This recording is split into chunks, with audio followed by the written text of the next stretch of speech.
Euh, L'enregistrement a commencé. c'est bien. Donc, Rem- Erev Tov, bonsoir à tout le monde. Hein, Pessah et Mashbesh Ouba, on approche tous les jours, on s'approche un peu plus de Pessah, Bezrat Hashem. Et donc, faut, Rosh Chodesh est passé, on approche de Yudad, comme vous savez tous, Yudad Nissan vendredi. Donc, on se prépare à l'anniversaire du Rabbi, comme tout bon chassid doit se faire. Hein, les achanot, les préparatifs sont fondamentaux pour pouvoir s'imprégner encore plus de hit d'attachement à tous les enseignements que le Rabbi nous a donnés, et en particulier pour Pessah. Vous savez que ces enseignements sont spécialement riches, puisque notre génération, c'est la génération d'Agéoula, et Pessah, c'est Zman Agéoula, Nissim, Nissim, etc. Donc, je vais, on va dire, je vais séparer partager le cours en deux parties. Une courte partie où je vais faire une petite révision des halachot de Pessah qu'on a abordé la semaine dernière. Ce sont des choses que l'on connaît, mais il faut toujours répéter les shiurim, savoir être bien conscient que pour faire les mitzvot comme il faut, ben, il faut savoir les faire bédaï kanout avec beaucoup de précision. Ensuite, dans Hachem, donc on va passer un petit moment sur des occasions de conversation lors de la soirée du Seder, parce que comme j'ai pu le dire la semaine dernière, nous avons deux mitzvot de la Torah, des mitzvot de la Torah le soir de Seder, les autres ce sont des rabbanan. C'est d'abord bien sûr la mitzvah de manger de la matzah, au moins un kazaï de matzah, et le magid. Le magid, le fait de raconter la sortie d'Égypte, donc de lire toute la Haggadah. Et comme j'ai dit, donc j'ai apporté la semaine dernière que de nombreux poskim pensent que les femmes sont concernées par cette mitzvah de magid, bien qu'elle soit Zman Grama, elle dépend du temps, et normalement les femmes sont exemptées des mitzvot qui dépendent du temps. Il n'en reste pas moins qu'en l'occurrence, pour diverses raisons, certains disent que c'est parce qu'elles étaient Beotoanes, comme à Hanouka, comme à Purim. Elles étaient partie prenante dans le Nez, dans le miracle, et donc elles sont concernées par le passage de Ve'iga de Talebinra. Tu racontes à tes enfants, donc tu vas raconter à tout quiconque est autour de la table, raconter le Maguide. Et comme j'ai rappelé la semaine dernière, donc les femmes s'efforceront donc d'écouter ou de lire elles-mêmes l'ensemble du texte de la Haggadah. Voilà. Donc, je vais parler de ça. Et donc, si une maman, si les filles sortent à la cuisine, font quelque chose, tâchez de rattraper aucune des parties de la Haggadah de manque.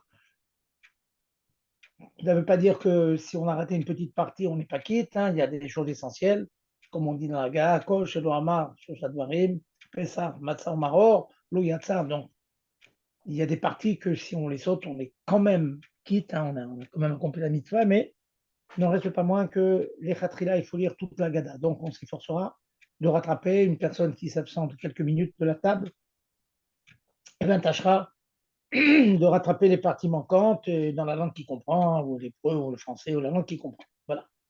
Donc c'est le premier rappel. Et donc je reviens sur les shiurim, les quantités de matzah, de vin et de maror que l'on doit manger. On commence par la mitzvah de la Torah, à savoir la mitzvah de matzah. Matzah, il faut manger. Si on suit le seder comme il faut, par 5 fois, on est appelé à manger de la matzah. Moti matzah au début, quand on appelle le moti. Ensuite, le korer, avec des herbes amères. Ensuite, deux encore, si on fait toutes les choses comme il faut, lors de la picomane. Donc, ça fait 5 en tout. Alors, c'est combien le shiur de kazaït? Donc, je l'ai expliqué déjà. C'est la quantité de matzah que l'on peut mettre, de matzah pilé qu'on peut mettre dans un cube de 27 cm cubes. 27 cm cubes.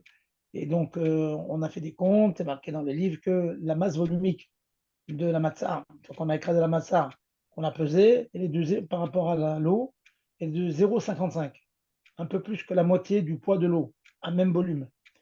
Donc, si vous prenez calculette et que vous multipliez 0,55 par 27, et bien vous allez trouver 14,9 dans ces eaux-là. Donc, on va dire 15 grammes, on ajoute un ou deux, bon, pour ce qui peut rester entre les dents. Donc, un kaseï de matza, c'est 15 grammes, et selon les années, en gros, c'est un quart de matza. Enfin, c'est pas énorme, donc on s'efforcera de manger ces quantités-là. Et pour une personne qui ne pourrait pas manger, qui n'a pas de dents, eh bien, il pourrait, on peut lui moudre la matzah, on peut l'écraser, la piler et lui donner même à la cuillère s'il le faut. Donc, on tâche de manger donc ces quantités de matzah. Donc, rappelez-vous, c'est donc 15 grammes, un peu plus de 15 grammes de matzah par kazaït. Bon, comme en général, la moti matzah, on en mange deux. Donc, si on dit deux matzot à chacun des membres de la famille, je parle des filles parce que les garçons, eux, ils ont le minakrabat, c'est que chacun a son plateau. Mais les filles, donc, on leur distribue un moti à matzah, donc ça fait 2 fois 15, ça fait 30, ça fait à peu près une moitié de matzah. On mange dans le temps qui est en moyenne, c'est 4 minutes. 4 minutes pour manger un kazaï. Donc, si on mange deux kazetim, on a 8 minutes pour manger. Donc, ça demi-matzah, c'est pas énorme. C'est pas énorme. Tâchez d'avoir une montre à côté de vous avec une petite aiguille qui indique les secondes. Comme ça, on saura exactement, normalement, au moins les minutes. Et donc, tâchez de manger, comme je dis, en moins de 4 minutes. Et bon, on peut aller un peu plus si vraiment c'est difficile. Voilà, c'est très technique ce que je dis. Hein, je ne rentre pas du tout dans la philosophie. Je suis dans vraiment la technique hein, de l'accomplissement de la mitzvah. Au même titre que quand on met les tefilines, eh ben bon, au-delà de toutes les cavanotes, le Yichud Hashem auquel il faut s'attacher, il y a une technique à prendre, combien de tours on fait autour du bras, comment on serre le nœud. Donc la technique, il faut la connaître. Donc ça, c'est pour la matzah. Les côtés de matzah. Donc, bien sûr, il y a d'autres shiurim, hein, les poskim, d'après Razonich, c'est plus que ça, mais nous, on tient les comptes de Raphaël Naeh, qui arrive donc à 27 volumes, à 27 cm3, qui fait, comme je dis, en matzah, ça fait donc à peu près 15 grammes par kazaït. Ensuite, on a le maror. Le maror, si on devait compter un kazaït de maror, ça nous ferait aussi à peu près 27 grammes, pas 15. Mais il est ramené partout qu'on peut se contenter en laitue, prenez une laitue qui fait 19, alors on va arrondir à 20 grammes. Pourquoi? Parce que le maror de nos jours est midé rabanan, dans la mesure où on n'a plus de korban pessar, donc c'est seulement nos sages qui nous demandent de manger du maror. Et donc on prend le shiur du Rambam. Le shiur du Rambam, du kazaït, c'est moins que le shiur classique que je vous dis de 27 cm3. D'après le Rambam, c'est 18 cm3. On ajoute 18, 19. Donc voilà. Vous tâchez de prendre de la romaine, vous pesez les feuilles de romaine et vous présentez à chacun des membres de la famille une grande feuille de romaine ou deux petites ou moyennes, de telle sorte qu'on est sûr de manger 19, 20 grammes de romaine à chaque fois. Il y en a un au moment de maror et un au moment du korer. Voilà. Bien sûr, vous savez tous que le minakrabat, c'est de mélanger avec la romaine, de mélanger un petit peu de réfort. Comme on le sait, on rapporte que le rabbi prenait un kazaï de réfort, c'est énorme. Bon, chacun fera ses forces et ses habitudes. Au niveau du vin, eh bien, il faut prendre 4 verres de vin, les hommes comme les femmes. Tous les vins sont cachers. Tous les vins sont cachers. Blanc, rosé, rouge, tout est cachère. Sucré, pas sucré, pétillant, tout est cachère. Mais comme j'ai dit la semaine dernière, eh bien, le mieux, c'est de prendre du vin traditionnel, du vin rouge, pas cuit, pas, pas pétillant, ce qu'on appelle du vin traditionnel. La définition du vin, la première définition du vin. Maintenant, prenez du vin de bonne qualité. Si bonne qualité, il passe très très bien. Il ne monte pas à la tête et on se trouve très bien avec. Voilà. Donc, tâchez de faire un petit investissement, avoir du bon vin. Maintenant, pour les filles qui ne peuvent pas supporter ceci, elles pourront ou mélanger avec du jus de raisin ou ne prendre que du jus de raisin. C'est tout à fait possible.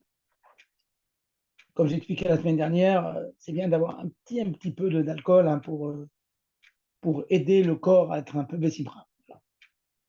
Voilà, donc très rapidement, ah oui, des quantités de vin. Il faut avoir donc des verres qui fassent 86 grammes ou 86 millilitres, 8,6 centilitres. Bon, j'ai bu des petits verres qu'on donne pour prendre un espresso, ils font 100 en général. Des petits verres comme ça, c'est très bien comme ça. C'est bien, c'est mieux de ne pas prendre de trop grands verres, parce que l'echatria, il est bon de boire tout le verre. Bien qu'on soit quitte en buvant la moitié du verre seulement, mais l'echatria, c'est bien de boire tout le verre, donc n'est pas de trop gros verres, ça serait difficile. Et j'ai rapporté aussi qu'il y a un chiffre qui est rapporté dans certains disent au Morazaken, c'est de prendre 120 grammes, pas 86 seulement, 120. Bon, mais le vrai chiour, c'est 86 grammes, 86 millilitres. Donc, c'est pas un grand verre, c'est pas très difficile. On s'accoude, pour la matzah, on s'accoude pour les 4 verres. Pour la matzah, bon, vous savez tous que notre minag, c'est que les femmes n'ont pas l'habitude de s'accouder, pour diverses raisons, mais les hommes s'accoudent et toute une discussion, toute une recherche dans nos sages, est-ce que le fait de s'accouder là assez bas, c'est une condition dans l'accomplissement d'un mitzvah, c'est un tenaï, mais non, c'est une anaga générale, c'est une bonne conduite générale d'être allongé dans tout le temps du seder, mais ce n'est pas une condition pour s'acquitter de la mitzvah de manger d'un matzah. On est mahmir de considérer que c'est une condition, ça veut dire que si on a mangé au moins le premier kazaït. Je parle du premier kazaït qui est vraiment une Torah, les autres sont mis des rabanan. Le premier kazaït de matzah que l'on mange, si on a mangé sans s'accouder, eh bien, il faudra en remanger un deuxième en s'accoudant, sans bracha, parce que d'après certains on les quitte, mais on fera attention de remanger un deuxième kazaït. Le mieux, c'est de manger tous les kazetim accoudés, même toute la gada d'être accoudé. Mais bon, en tout cas, sachez que le premier kazaït, c'est une condition vraiment, c'est un tnaï, comme ça on tient, et donc on recommence à manger un kazaït. Pour les verres, alors je vous rappelle, tâchez de noter, hein, c'est pas évident de se rappeler. Sur les 4 verres, il y en a 3 pour lesquels, si on oublie de s'accouder, on ne recommence pas. On ne boit pas un autre verre. C'est le verre 1, 3, 4. Essayez de vous rappeler. Moi, mnémotechnique, 134. 1, 3, 4. Par contre, le verre numéro 2, si on a oublié de s'accouder, on en boit un deuxième, sans bracha et en s'accoudant. C'est quoi la différence? La différence, c'est que le deuxième verre, c'est celui qu'on boit juste avant de commencer à manger. Donc, nous avons la kavana, tout le monde a la kavana quand il boit le deuxième verre, éventuellement de boire un peu de vin pendant le repas. Donc, si on oublie de s'accouder, on peut prendre un deuxième verre sans faire la bracha. On a quitté le vin qu'on va manger lors du repas. Donc, on peut boire un sans ajouter une bracha. Par contre, dans le verre 1, 3 et 4, l'habitude, l'usage, c'est de ne pas boire. Pendant qu'on raconte la Haggadah, la sortie d'île, on ne boit pas de vin. Donc, la bracha n'est tombée que sur le premier verre. Donc, si on a oublié de s'accouder, tâchez de bien attraper le point. Si on a oublié de s'accouder et qu'on voudrait, parce qu'on a oublié, prendre un verre supplémentaire, il faudrait dire une bracha supplémentaire. On va recommencer la bracha, parce que la première n'a pas quitté dans la mesure où on n'a pas l'habitude de boire un deuxième verre juste après. Et dans la mesure où on refait la bracha, sur ce deuxième verre, eh bien, ça ferait 100 brachot en tout, et on rentre dans le problème, dans la problématique de qu'on appelle baltosif. Il est interdit d'ajouter. Donc, si on fait 5 brachot sur le vin, on rentre dans ce problème de baltosif. Donc, l'alacha, c'est que on n'ajoute pas et on s'appuie sur les poskim qui disent que Bedi Avad, eh bien, on est quitte pour les verres de vin, même si on a oublié de s'accouder. Voilà, je suis allé un peu vite. Sur ces shiurim parce que c'était des chazarot. Donc, ça vaut la peine que s'arrêter 5 minutes, que vous posiez vos questions sur cela, parce que on va entamer la deuxième partie donc du shiur qui va plus se concentrer sur des questions qu'on va demander lors du CEDER, hein, des choses qu'on essaie de comprendre, parce que j'invite tout un chacun donc à accomplir la mitzvah de Maguid, hein, Beigata Limincha, en agrémentant donc le Seder avec des questions, on écoute les questions des enfants, on écoute les questions des parents, chacun, et ceci, ça anime donc le Seder, ça fait un Seder vivant, Chai, qui nous sort vraiment de nos limites. Donc, voilà, je vous écoute. Y a-t-il des questions sur les shiurim que j'ai répétés rapidement?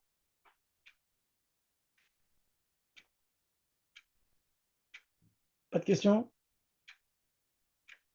Ah, Gérard, pas de questions?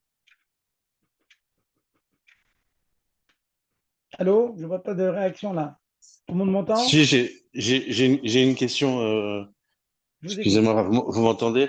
Là, Je vous en écoute. ce qui concerne le vin rouge, pour les enfants qui sont après bar mitzvah, qui ont 14, 15 ans, le Moscato, par exemple, rouge avec du gaz, comment on peut quand même leur donner aux adolescents ou c'est un problème après bar mitzvah?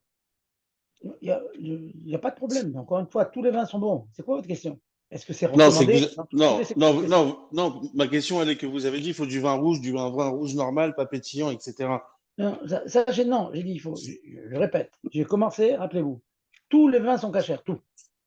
Tout. Ok, ah, je suis arrivé pas à ce Ah, moment-là, je suis arrivé. voilà, j'ai commencé comme ça. J'ai dit, tous les vins sont cachers.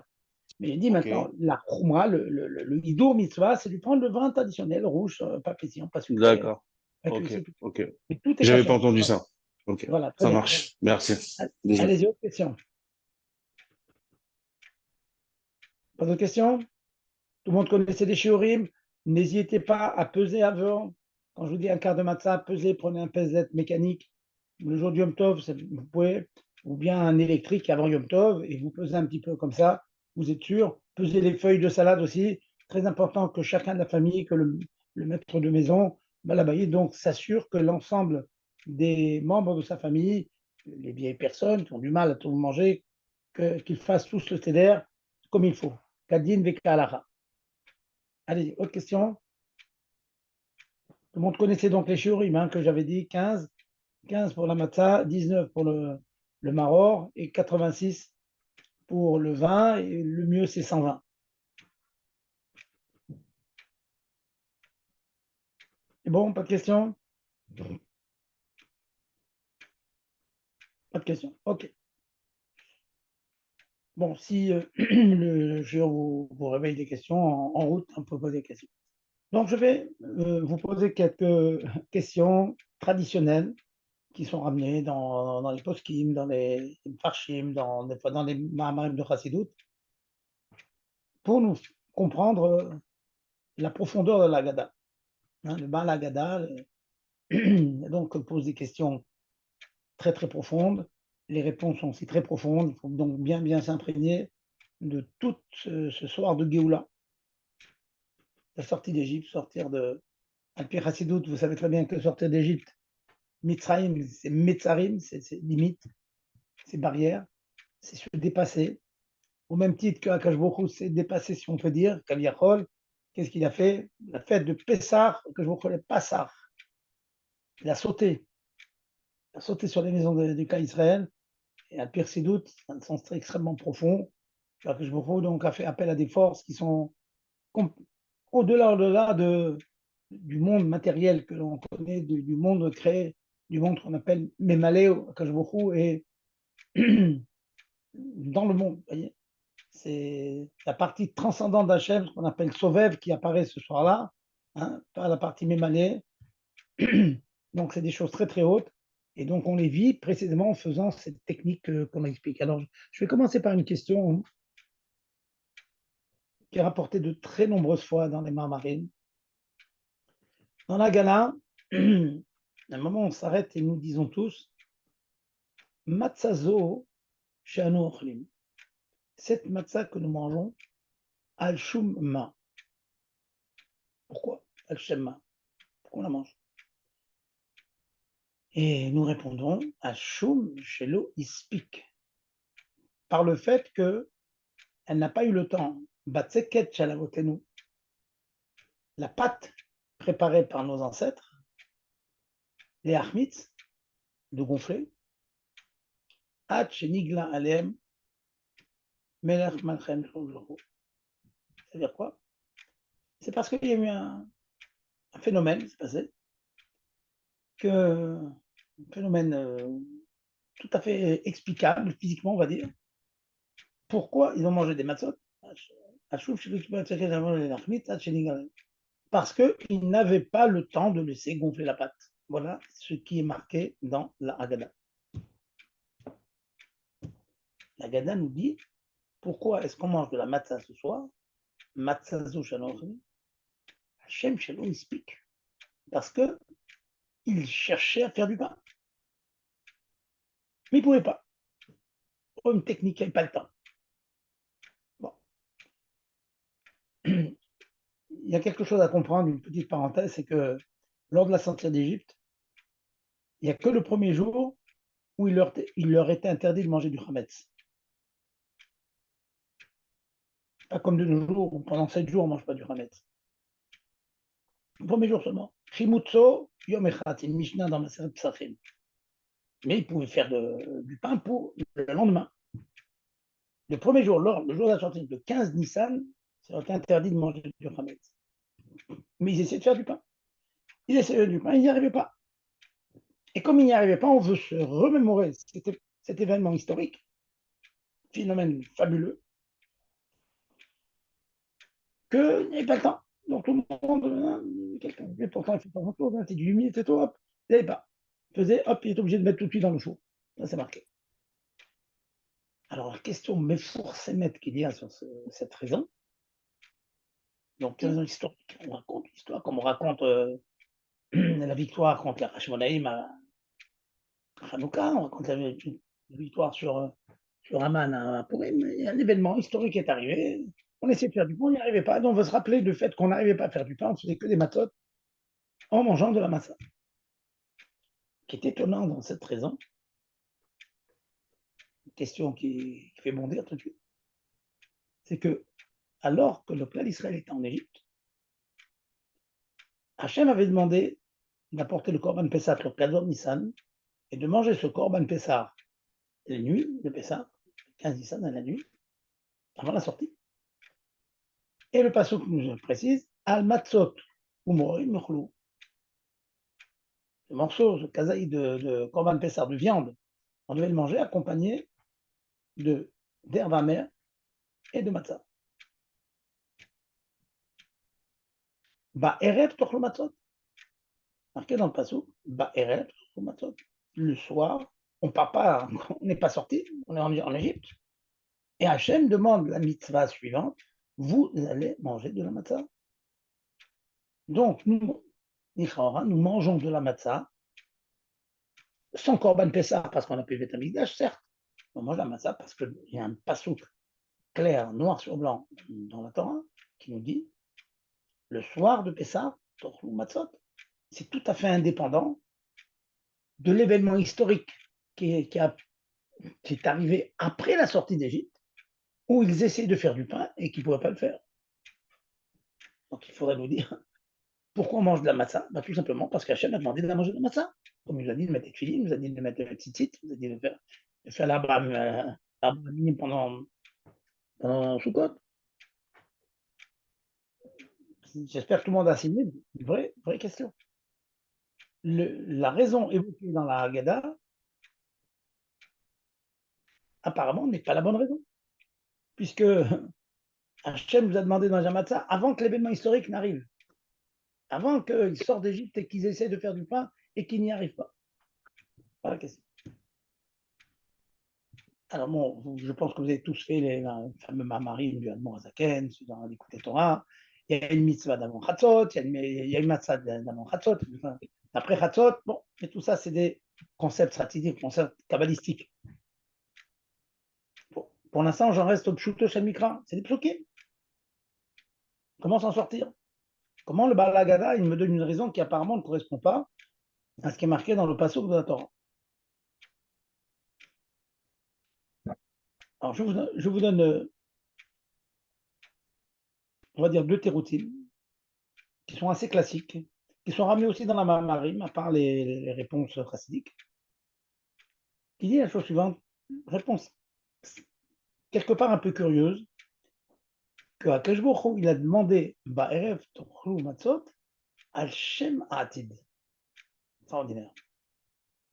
Un concept que Hachem peut demander un commandement dont la raison n'est pas encore historiquement arrivée. Comme s'il va y avoir une Géoula dans 6 mois, et Hachem nous demande de fêter cette Géoula avant. Puisqu'il va y avoir un événement historique où on va sortir d'Égypte, où on va quitter l'Égypte, mais tellement vite, Bechipazon, qu'on n'aura pas le temps de laisser gonfler la pâte. Et donc, on va être obligé, techniquement, de manger de la matzah, parce que techniquement, on ne pourrait pas faire du pain. Eh bien, cet événement ultérieur, Akash Baruch Hu nous demande de le fêter avant qu'il n'arrive. Extraordinaire. Ça arrive des fois. Les réponses que je donne, ce sont des réponses dans les Rishonim, hein, c'est des vraies réponses. Ce pas des pshatlers comme ça, des petits pshatim, c'est des vraies réponses dans les Rishonim. Ça arrive, ça arrive.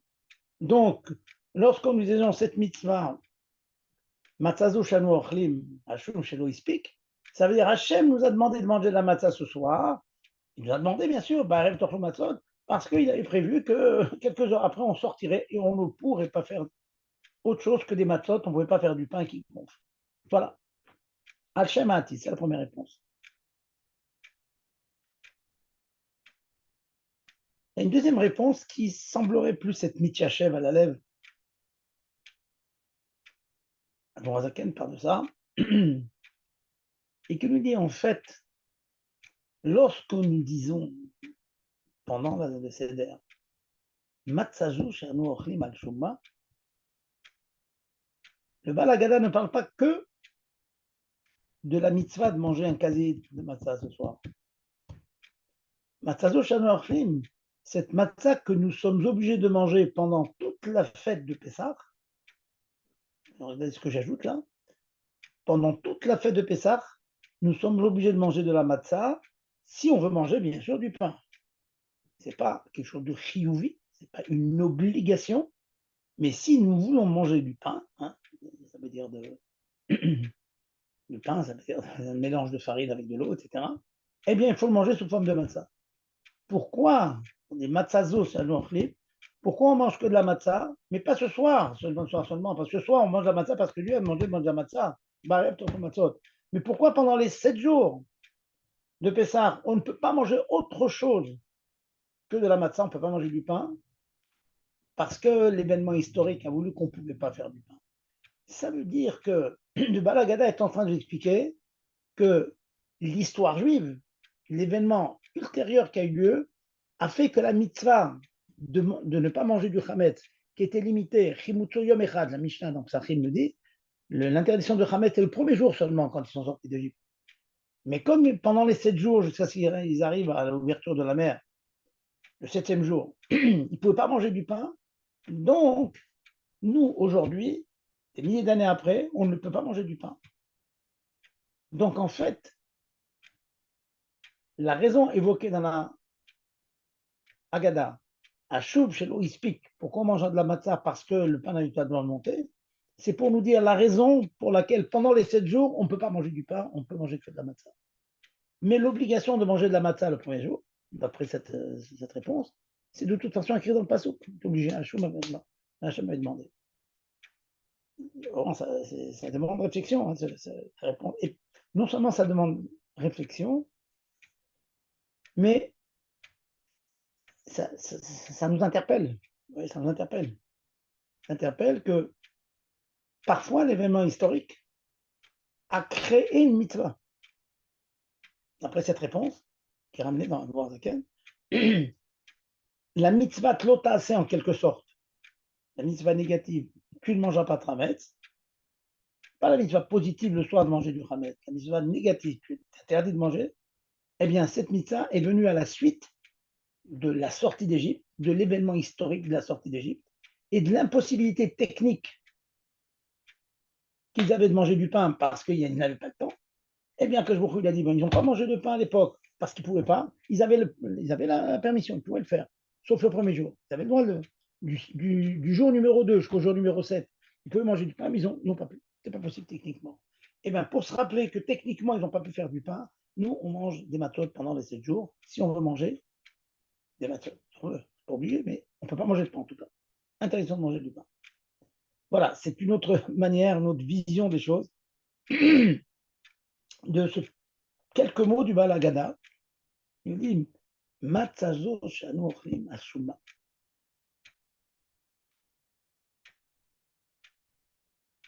Cette matzah que nous mangeons pendant les 7 jours, pourquoi? Pourquoi pendant 7 jours, on ne peut manger que de la matzah et pas du pain? Parce que nos ancêtres ont mangé que de la matzah, pas du pain, parce que techniquement, ils ne pouvaient pas en faire. Nous, même qu'on peut en faire techniquement, ça ne change rien, c'est devenu interdit. Voilà un petit peu, je pense que c'était une question de réponse que j'ai souvent l'habitude de dire. Je sais que malgré le fait qu'on les a étudiés, ça étonne beaucoup de gens, donc je tenais à vous le dire et à vous inviter donc à la réflexion. Le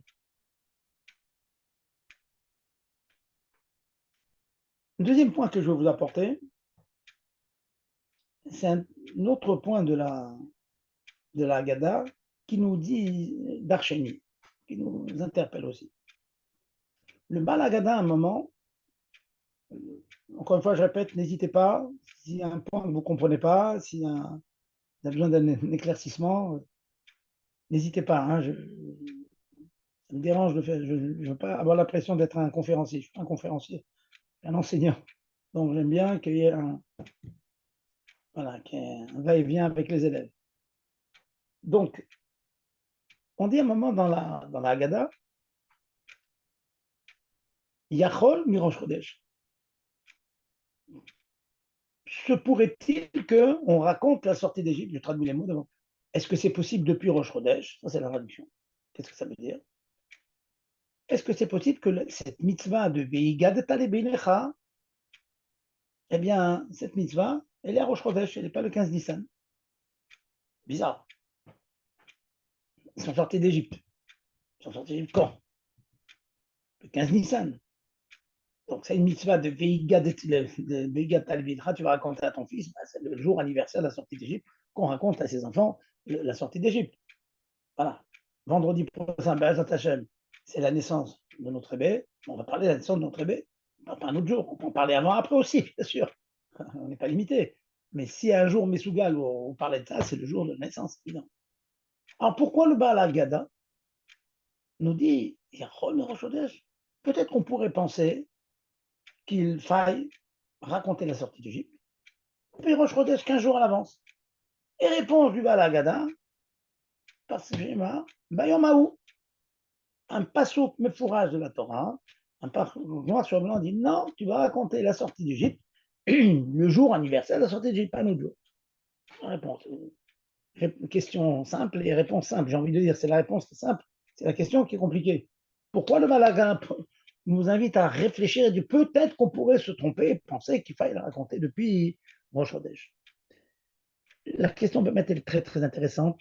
Elle a apporté beaucoup de réponses, même au niveau des Rishonim. Hein.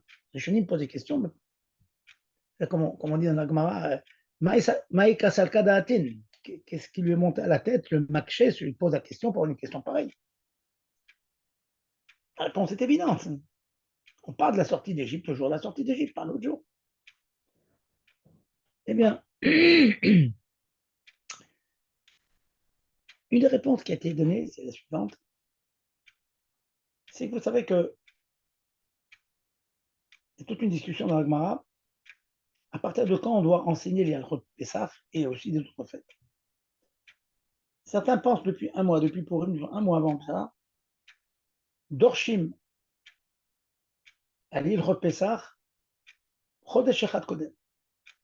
Un autre, il pense Dorshim 15 jours avant. D'autres pensent un peu moins. Mais pratiquement tout le monde est d'accord qu'à partir de Rosh Chodesh, il faut déjà commencer à être Doresh, à parler du Pessah.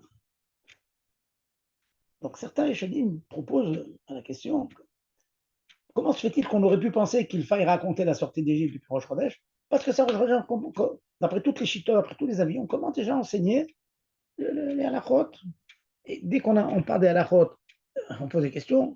Pourquoi Pessah? Parce qu'Hachem il a sauté. Pourquoi Maror? Parce qu'ils nous ont rendu la vie amère. Pourquoi Matzah? Parce qu'ils n'avaient pas le temps de faire du pain, ainsi de suite. Donc, Dans la mesure que c'est à partir de Rosh Chodesh que, d'après tous les avis, on doit commencer à réveiller le cas d'Israël. Allez, investissez-vous dans Pessah. Donc, il faut déjà raconter la sortie d'Égypte. Et donc, j'ai besoin du Passouk Bayomao pour dire non, c'est à partir du 15.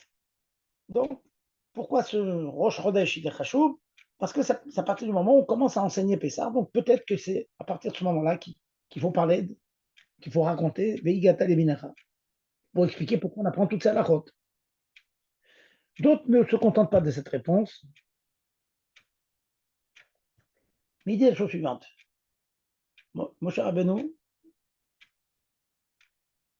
avait commencé à parler à la Géoula. Il a prévenu tout le monde, vous savez, on va sortir. Le 10 Mishrou, le 10 Nissan vous a apporté un agneau, la Bodazara des Égyptiens, on va la sacrifier devant eux et tout. Il leur avait annoncé la chose. Et donc, c'était le début de la Géoula. Donc, d'autres Rishonim répondent pourquoi le Baal Haggadah pensait qu'il fallait raconter Pirosh Chodesh? Parce que c'est peut mettre la Géoula. La Géoula, c'est beaucoup de choses. Hein. J'ai envie de dire, quand on quitte un pays, il faut faire des bagages. Donc, on a pu penser qu'au moment où je commence à faire des bagages, déjà, la Géoula commence. Rosh Chodesh, allez, on était complètement dans l'union, dans le sujet. On avait Moshe Rabbeinu qui nous dit on va sortir d'Égypte. Donc, déjà, on est sorti d'Égypte. C'est le début. Le début, c'est comme la fin. Et donc, il fallait déjà commencer à raconter Veigat Alevincha, toute la sortie d'Égypte depuis Rosh Chodesh. Ça, c'est la deuxième explication. Certains même ajoutent que, encore plus fort, c'est que, vous savez qu'une aftacha, une promesse, qu'il avait promis à ce moment-là, c'est déjà comme si c'était fait. Donc, on est déjà en Géoula. On ne le voit pas encore, mais ce n'est pas grave. Une aftacha, c'est du 100%. Ce n'est pas 99,999, c'est du 100%. Donc, déjà, Rosh Chodesh était la Géoula. Ok, comme je le disais tout à l'heure, il faut préparer les bagages. C'est la Géoula. Alors, vous dire quand Machar va venir, okay, il faudra se mettre dans le bain messianique. Ça prend un petit moment. Mais il est là, il est là, il est là. La Géoula est là. Non, le passage qui dit quand même. On ne racontera la sortie d'Égypte que le jour où ils sont effectivement sortis d'Égypte. Tachles. Deuxième explication. Il y en a une troisième très très belle. Encore une fois, hein, si vous avez des questions, n'hésitez pas à m'interrompre. Très très belle. À Chodesh Hazé, le passouk nous dit, vous savez très bien, Rachid nous dit que c'est la première mitzvah de la Torah. La première mitzvah, c'est Rosh Chodesh. Et le Chodesh Hashanah, c'est le début donc, des mois de l'année. Donc Nissan, c'est aussi, ça devient Rosh Chodesh. Bien que pas d'après tout le monde, c'est le début de la création du monde, certains seulement. Mais c'est le début, c'est le Rosh Chodesh. C'est le début du mois. Mais qu'est-ce que la Torah a transmis au peuple d'Israël avec Rosh Chodesh? Alors là, je demande que chacun assimile le concept. Akash Baruch crée quelque chose de fabuleux. Il a mis dans les mains du clan Israël la possibilité de déterminer les dates de nos fêtes. Il nous a mis entre les mains le temps. Selon que les témoins viennent le 30e jour du mois précédent ou le 31e jour, alors on fera un jour de Rosh Chodesh ou 2 jours de Rosh Chodesh. Et qu'on fasse un jour de Rosh Chodesh ou 2 jours de Rosh Chodesh, toutes les dates de nos fêtes vont varier. Yom Kippour, le jour du jeûne, c'est le clan d'Israël, les Dayanim bien sûr, qui sont Beth Amikdash et qui déclarent Mekoudash, le mois est Mekoudash, eh bien, ça va déterminer si, par exemple, Yom Kippour va tomber ou samedi ou dimanche. Donc, vous voyez que c'est dans les mains du Beddin, ça veut dire dans les mains de l'homme, du clan d'Israël, de déterminer, bien sûr, pas quand ils veulent, où ils veulent, mais de déterminer la date de nos fêtes. Et en plus, on peut ajouter que les Chachamim ont aussi la force d'ajouter un mois tous les 2-3 ans. Adar Sheni, c'est le cas de cette année. Et en fonction de ça, les fêtes vont complètement changer. Au lieu que Pessah soit en mars, et bien le Pessah sera en avril. dans les dates vulgaires de l'extérieur. Très, très beau concept. J'ai vu dans certains sfarim qui apportent ça. Pourquoi le Baal Haggadah, il nous dit, il y a Chol Mirosh Chodesh, n'oubliez pas tout le raisonnement, hein, je suis maintenant dans le raisonnement. Pourquoi le Baal Haggadah a pensé qu'on puisse raconter la Haggadah, mais il gadait depuis Rosh Chodesh. On est là. Et il répond, il pose la question, il dit, mais attention, depuis Rosh Chodesh, Hachem nous a fait mettre du temps. On est balabaït sur notre temps. C'est nous qui déterminons la date de nos fêtes. Ça, c'est la vraie liberté. La vraie liberté, c'est l'homme qui est maître de son temps, qui décide quand faire telle chose et quand faire telle chose. Il décide d'étudier de telle heure à telle heure. Il décide de prier de telle heure à telle heure. Il décide de travailler de telle heure à telle heure. Ça, c'est la véritable liberté. Beaucoup de gens vous dire, c'est une prison. J'ai le temps de rien faire. Je peux rien. J'ai pas mon temps entre mes mains, je peux rien faire. Ça, c'est le manque de liberté. La liberté, c'est de pouvoir disposer de son temps. Et ça, c'est Rosh Chodesh. Dieu nous a mis Rosh Chodesh en les mains, il nous a dit la force du temps. Et donc, on pourrait penser que la vraie délivrance, c'est depuis Rosh Chodesh. Ce n'est pas le jour de la sortie d'Égypte. C'est quand Dieu a mis le temps dans nos mains, la force de décider de notre temps, donc de notre destin, quelque part. Et quand même, la Torah répond non. Bayomaou, le 15. Voilà le troisième chat. Très, très beau. C'est un chat que j'ai trouvé très joli et que l'on ressent. Que Rosh Chodesh aurait pu être le jour de la délivrance, parce que la vraie délivrance, c'est la raison des contingences du monde. L'homme qui est libre de son temps. Et bien sûr, quand on est libre de son temps, c'est pas libre.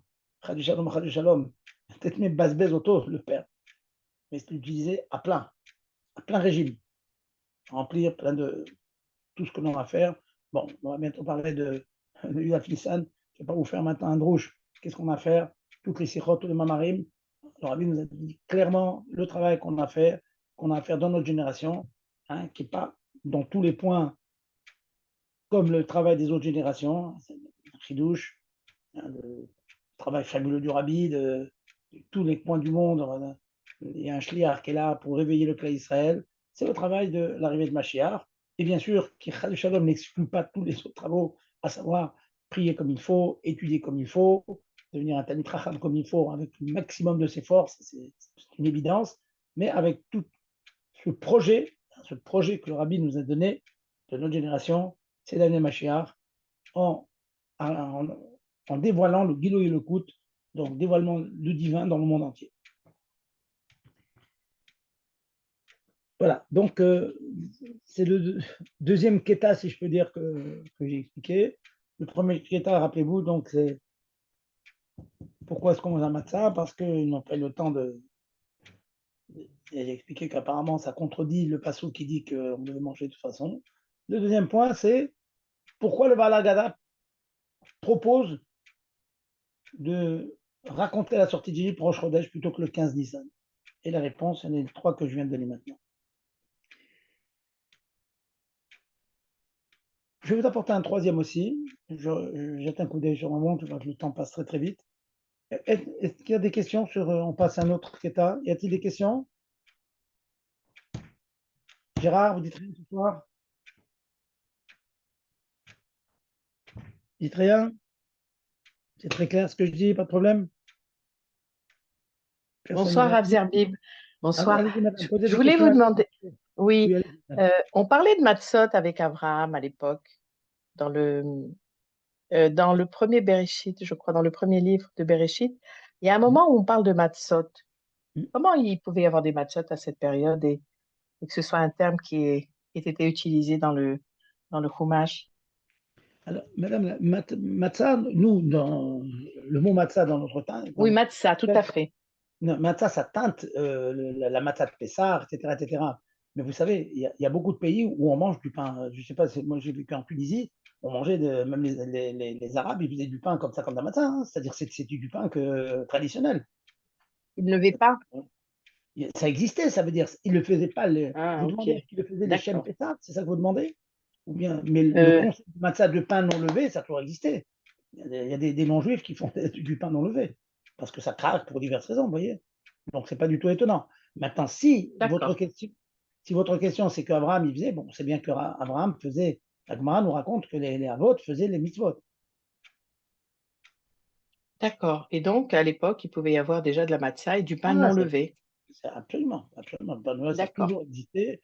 Et d'ailleurs, puisque vous me posez cette question, bon, je voulais faire un autre keta, mais ça me permet de faire un autre. Keta, ça veut dire les petits morceaux de la Haggadah, vous savez, qui font quelques lignes.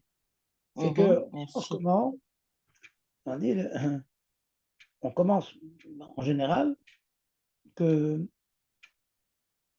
le pain, c'est du pain de misère. Hein. Donc, le fameux pain de misère, qui lui la chose suivante. Attends, je cherche le pasouk. Oui. Alors, voici l'hérémonie que nos parents ont mangé en Égypte. Hein. Pas de misère, l'Echem Oni chez Achou Avotenu Misraïm. Les grands Mefarshim posent la question suivante. Parmi eux, le Shlakadosh, bien, avant le Baal Shem Tov, etc. Il dit, mais la matzah, dans notre concept à nous, chez un juif, c'est pas du pain de misère, mais qu'on a l'habitude de dire du pain de misère. Mais si on réfléchit bien, c'est pas du pain de misère, au contraire. C'est le pain qui symbolise la liberté. C'est quand ils sont sortis d'Égypte, ils voulaient faire du pain, et bien ils n'arrivaient pas à en faire, et donc ils ont mangé du pain asile, du pain non gonflé. Mais au contraire, ça veut dire que nous, ça nous rappelle la matzah, ça nous rappelle la délivrance d'Égypte. Alors qu'est-ce qu'on dit maintenant, ce pain-là, Shahu Ochlim Avahatana, ce pain que nos ancêtres ils mangeaient de Mitzrayim. Qui nous dit qu'ils mangeaient dans Mitzrayim? Eh bien, c'est le Shlach Kadosh, c'est rapporté en Arsidut, mais le Shlach Kadosh répond oui, c'est le pain de liberté, oui. La matzah, c'est le pain de liberté. Celui qu'on achète, c'est pour nous rappeler la sortie d'Égypte. Mais dans les faits, il y avait des matzot. Et précisément, les Égyptiens n'avaient pas le temps de faire du pain gonflé qui a un bon goût. Il leur faut du pain bien plat. Donc, ils laissaient à peine le temps à la pâte de gonfler, ils mettaient ça dans le four et pour donner du pain très très dur comme ça. Donc, vous voyez, ça répond aussi un petit peu à votre question. Ça veut dire que il est devenu le pain de liberté. Et précisément, ça veut dire Bana Focho, c'est que ce pain qui était du pain de misère parce qu'il n'était pas bon et qu'ils faisaient exprès qu'il ne soit pas bon et qui existait bien avant, eh bien, ce pain-là est au contraire maintenant le symbole de la liberté. Bana Focho, on est habitué à ces concepts-là. Quelque chose qui était des choses de misère. Et d'ailleurs, je crois de nos jours, je souris là, dans nos familles, il y a une partie qui a horreur des matzot, si ce n'est un Pessah. Il y a une autre partie qui mange des matzot toute l'année. Ça veut dire ce pain de misère, pour certains, ils considèrent que c'est très très bon toute l'année, ça craque, on est fait chauffer au monde avec. Il y en a d'autres qui ne peuvent pas supporter. Waouh, on a un Pessar, ça suffit qu'on supporte, surtout les voyez. Donc les deux choses existaient. Donc ça répond à votre question. C'est évident que les nations utilisaient donc du pain non levé. Et puis quand le Beth Amikdash a été construit, vous savez qu'il y avait des oblations qu'on apportait à part les sacrifices et tout. Il y a certaines qui n'étaient cachères qu'en apportant d'Afka du pain non levé. Certains, ça avait du pain levé, hein, les chamapanim, et certains étaient d'Afka des matzot, ou got matzot. Donc, c'est quelque chose qui a toujours existé. Maintenant, au niveau de Abraham Avinu, des Avot, ce n'est pas du tout étonnant de parler même de matzot vraiment, de mitzvah. Alors, c'est encore plus étonnant parce que les matzot, on les mange à cause de l'événement historique qui allait alors avoir lieu quelques centaines d'années après, mais c'est pas grave. C'est pour ça que j'ai posé la question. Exactement. Mais c'est une question, mais je vais aller plus loin, madame. On dit qu'ils mettaient les tefilines, vous voyez, mais qu'est-ce qui est marqué sur les tefilines? C'est marqué qu'ils étaient sortis d'Égypte, ils n'étaient pas encore sortis d'Égypte. Alors en fait, la Chassidoute explique, voilà, la Chassidoute explique en fait, c'est pas que vraiment ils avaient des boîtes de tefilines comme on avait nous, mais ils faisaient les mêmes amshachot, ils avaient la force d'amener dans ce monde ce que l'homme, la femme en faisant des mitzvot fait de nos jours, une femme qui allume les bougies, qui fait cacheroute, qui fait nida, etc. Elle amène des amshachot, elle amène des lumières divines, un guilou et dans ce monde, d'une certaine manière décidée par la Torah. Mais avant que la Torah ne soit donnée, les grands comme les Avot, eux, ils avaient cette force-là d'amener, si on explique avec les maklotes, vous savez, toutes ces parachutes compliqués où Yaakov, il mélangeait les bois, et comme c'est des bruits d'acheter, moucheter, etc. Toutes ces choses-là, le Pikabala, c'est très très profond. Il faisait le même travail que nous faisons en mettant les tefilines. Vous voyez? Oui, Donc, parfait. les deux choses sont vraies. Voilà. Donc, ça m'a permis donc de vous expliquer donc, cette explication qui est un peu Merci. bizarre. À côté, on dit c'est le pain de misère. De l'autre côté, on dit c'est le pain quand ils sont sortis d'Égypte. On veut fêter la sortie d'Égypte. Ben, les deux choses sont vraies. C'était le pain de misère avant et c'est devenu le pain de la liberté après. Alors, revenons donc.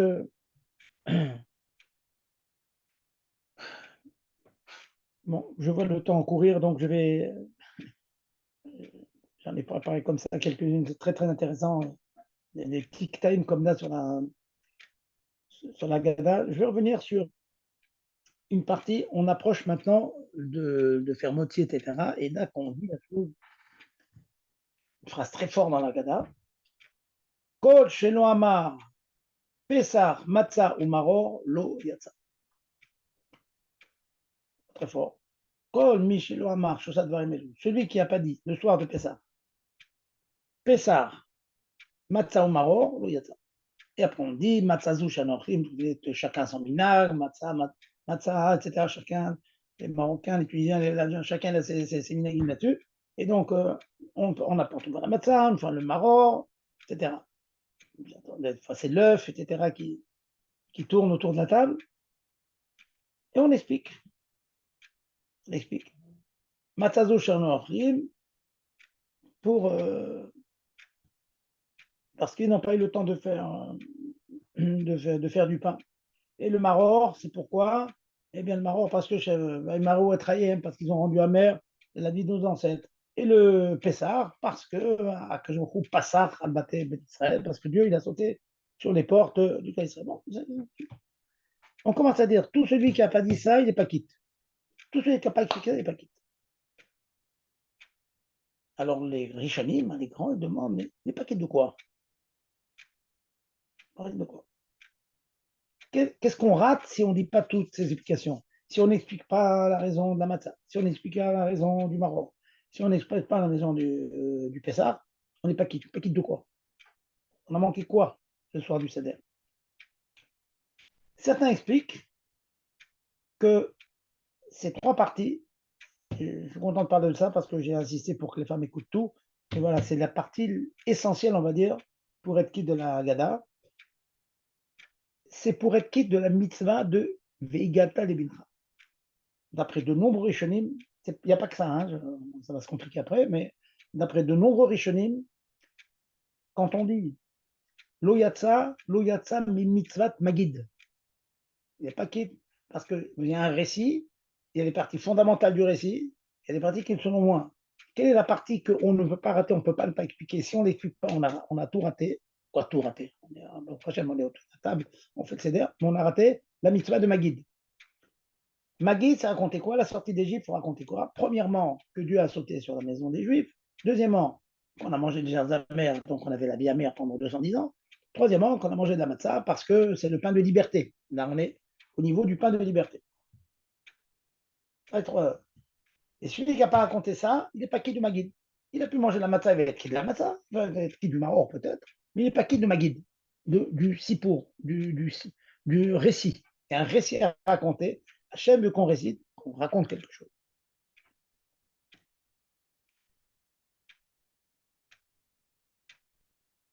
D'autres Rishonim, je pense me souvenir, c'est le Ramban, Rabbeinu Nachmanid, il dit non. Lo yatsa de quoi? Il n'est pas du Magid. Il n'est pas quitte de la mitzvah de Pessah, de Maror et de Matzah. Il n'est pas quitte de trois mitzvot. Celui qui n'a pas donné la raison, pourquoi on mange la matzah? Parce que quand ils sont sortis d'Égypte, ils n'ont pas eu le temps de faire du pain. Pourquoi on mange du maror? Il faut se rappeler qu'on a vécu une vie amère. Pourquoi on mange du Corban Pessah? Malheureusement, on l'a pas, mais on va bientôt l'avoir. Parce que Hachem, Pessah, c'est-à-dire sauter, il a sauté sur les maisons des Juifs. Celui qui n'a pas dit, qui n'a pas expliqué ça, il n'est pas qui de la... C'est comme s'il n'a pas mangé de matzah, comme s'il n'a pas mangé de maror. Ça, c'est le Ramban. Sur ce Ramban, les grands commentateurs s'étonnent beaucoup. Même les commentateurs, genre, je pense avoir vu ça dans le Drush Moshe, c'est les Drushim de Ramosh Feinstein, Zatzal. je pose la question suivante, mais on sait que les mitzvot Minatora, j'ai eu l'occasion de nombreuses fois de vous le dire, elles exigent une kavana, mais pas une grande kavana de ferveur, etc., de dvekout Hachem. Ce serait trop compliqué pour tout le cas d'Israël. Il faut, hein, il faut. Mais ce n'est pas indispensable. La chose qui est indispensable, c'est juste savoir qu'on fait quelque chose qu'Hachem lui demande. Kavana, la tête. La kavana ne m'inquiète pas. Prends l'herbe à minime, je m'inquiète une mitzvah. Et c'est la raison pour laquelle j'invite tout un chacun à chaque fois de savoir quels sont les actes que l'on fait qui sont des mitzvot minatora. À de nombreuses reprises, pour vous avoir dit que les shesh zechirot qu'on dit à la fin de la tefila tous les jours, se rappeler de Shabbat, de la sortie d'Égypte, de la Torah, le Maaseh Miriam, la Shona qu'il a fait, on assiste comme ça, Shabbat, c'est des mitzvot minatora. Donc, tous les matins, quand vous lisez ces quelques lignes-là, pensez que vous faites des mitzvot minatora. Et celui qui ne sait pas, il pense que c'est de la lecture, c'est du limud Torah seulement, il n'est pas quitte. C'est vraiment dommage, dommage. Donc demain matin, vous allez gagner le bénéfice de 6 mitzvot. Si vous dites ces 6 phrases-là, ce sont des mitzvot bien. Il faut savoir, la Torah, elle veut qu'on parle de Shabbat tous les jours. Elle veut qu'on parle de la sortie de vie tous les jours, de manière courte. Elle veut qu'on parle tous les jours du matin de Torah. Elle veut qu'on parle tous les jours de Zecheret, Mirchat Amalek, se rappeler de Amalek. Il faut se rappeler de chez Ksapta, tu as énervé, tu as agacé Hachem dans le désert. Tous les jours, il faut se rappeler. C'est mitzvah minatora. Donc, dit le Rambam, si on n'a pas ces kavanot, on n'est pas quitte. Mais pourquoi on ne serait pas quitte? On parle de gens qui font ces 3 mitzvot en pensant s'acquitter des 3 mitzvot. La Torah, elle veut que je mange le matin du maror, du Korban Pessah. Je pense à m'acquitter. Le Rambam dit non. Ici, le Balagano dit il faut avoir beaucoup plus que la kavana stam de s'acquitter. Il faut avoir les kavanot qui sont marquées. À savoir, se rappeler que Hachem a sauté sur les maisons, à savoir qu'on a rendu nos vies amères, à savoir que le pain de la matzah, c'est le pain de liberté. Ramash Pachak demande, mais où est-ce qu'on a vu que les kavanotes, ces kavanotes-là, les raisons des mitzvot, par exemple, les tfilines, c'est pour se rappeler Yichud Hashem. Mais celui qui met les tfilines sans penser à Yichud Hashem, il les quitte. C'est évident. On n'a pas... Donc, comment se fait-il qu'ici, tout à coup, ça devient quelque chose d'indispensable, condition sine qua non pour être quitte, c'est de parler que Hachem, il a sauté sur les maisons juives, et que la matzah, c'est le pain de liberté, et que les herbes amères, c'est pour la vie amère que nous ont passé les Égyptiens.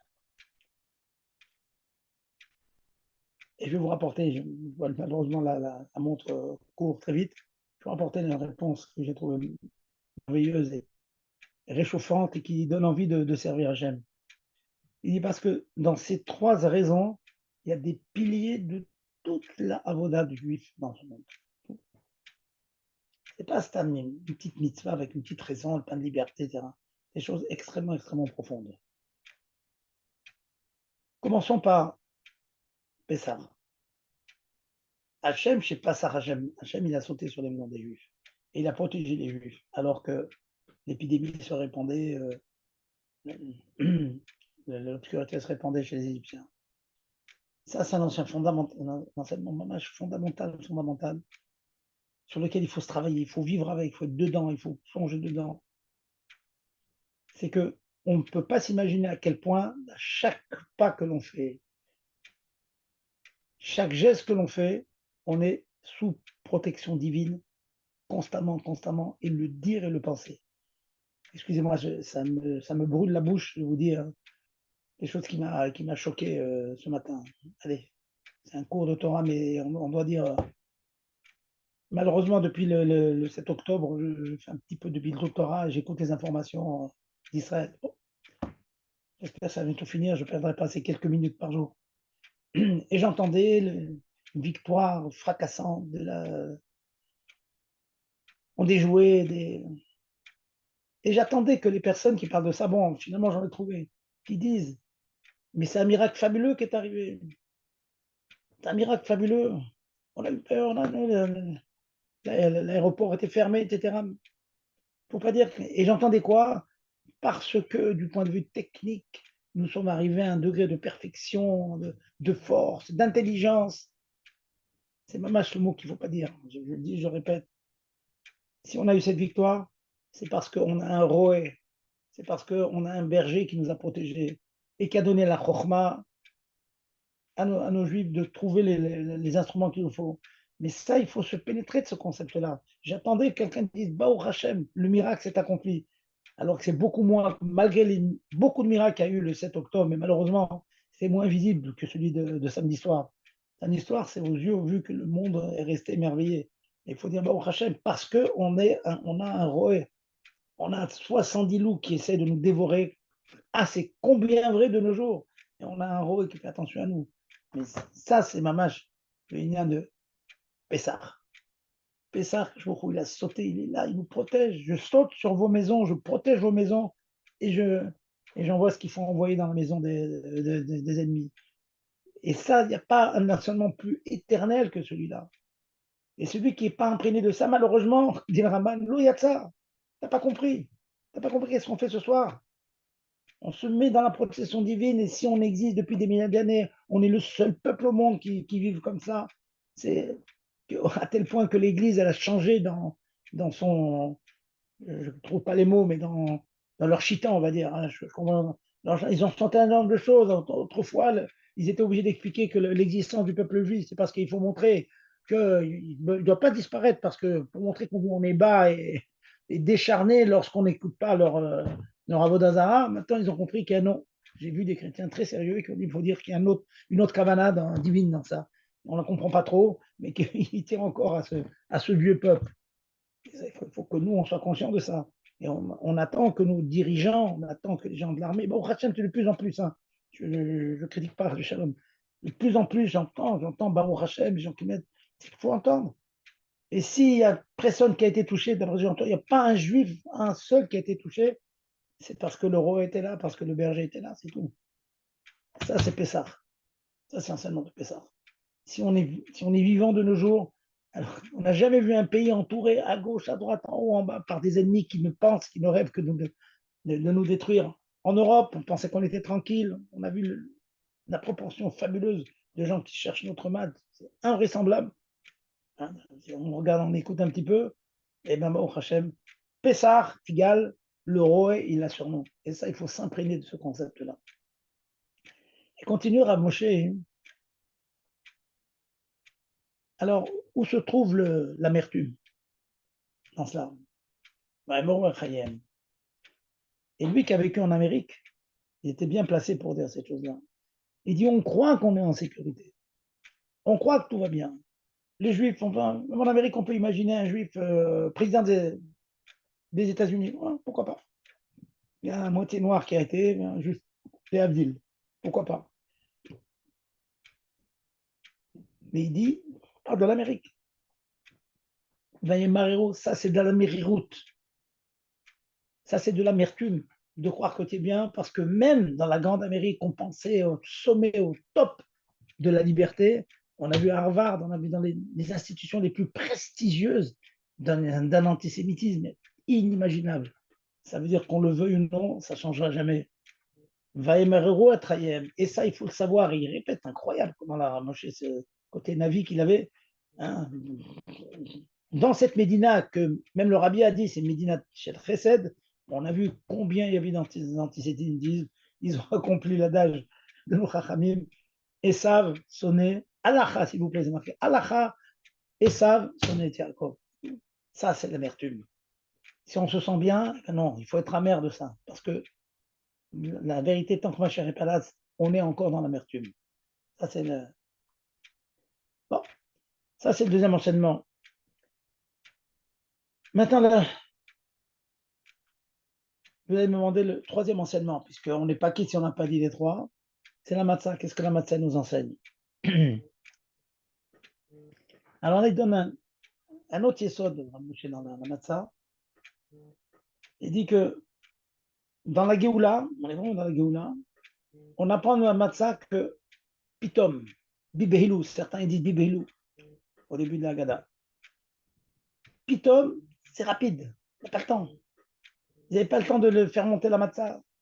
Akash Borou, KRF Aïn, il amène, est convaincu, c'est très très beau, je trouve très très beau. Quelqu'un qui a un litvak de formation et qui comprend comme ça la Gada, que quoi, matzah, c'est vite, vite, pitom. La gueule vient trouver, il n'y a pas le temps, il n'y a pas le temps de laisser gonfler le pain tout de suite. Il faut le mettre dans le four, hop, on cuit. Ça veut dire être aux aguets, être à la pointe. Et bon, Hachem, nous qui sommes attachés au Rabbi, je vais finir avec cela, puis on s'approche du David Nissan, ce que le Rabbi a fait dans nos générations. On ne vit qu'avec ça, on vit qu'avec ça. Alors, mes chers viens, il n'y a pas une dracha qui finit pas en parlant de Mashiach. Il n'y a pas un mot, il n'est pas là, il n'est pas là. Enfin, il y en a un qui répond, mais oui, il est là. L'autre, mais non, il n'est pas là. Il est d'une certaine manière, un peu oui, un peu non. En tout cas, on en parle. Et ça, c'est l'enseignement de la matzah. Mais Chipazon, il n'y a pas le temps. Pas le temps. Le concept du il n'y a pas le temps. Faut vite. Maintenant, ça y est, on est arrivé à la fin. Et donc, puisqu'on n'a pas le temps, tout le temps qu'on a, comme j'ai dit tout à l'heure, il est précieux. Il est précieux. Il faut le remplir comme il faut, faire tout ce que le Rabbi nous demande, faire les mitzvot, faire l'imodat Torah, Avat Israël, s'occuper des Juifs, passer beaucoup de temps à s'occuper des Juifs, parler, donner des cours à gauche, à droite. On sait un petit peu, on donne le petit peu qu'on sait, et bien, Hachem, l'accumulation de tout ça, et bien, on aura les trois choses. On aura Pessah, Maror ou Matzah, et le Passouk nous dit Al Matzot Umrorim Yochlu, c'est-à-dire il va venir un jour très très bientôt, qu'on va faire le petit sandwich avec le matzah, avec la viande et avec les herbes amères. Et donc les trois grandes directions que je viens de dire, eh bien, elles seront accomplies. Ben Hachem, très très bientôt. Voilà. Donc je vais vous souhaiter à tous, bon malheureusement pendant deux semaines on ne va pas pouvoir donner le shiur, c'est Pessah. Donc je vous souhaite Pessah, Kachar et Sameach, Bessimcha Betuv Levav. N'oubliez pas de donner un peu de tout pour Maotritim, il y a des gens qui sont dans le besoin. Donc, participez à des collectes et tout, donnez ce que vous pouvez. Ici, on ramasse un peu plus le collèle pour donner un peu plus le collèle. Chacun fait un effort là où il est. Et dans Hachem, tout ça, ça sera compté aux El Kajbo. Et ça cache avec sa mère. C'est ça, Voilà. C'est ça, Kacha et Samer. Merci beaucoup encore. Merci, merci pour tout. C'est bien d'être là. Moi, ça m'encourage. Et apprendre ce qu'on apprend, c'est bien. Ça ajoute encore. Mais tout ira bien. On va être délivré, donc tout ira forcément bien, Rav.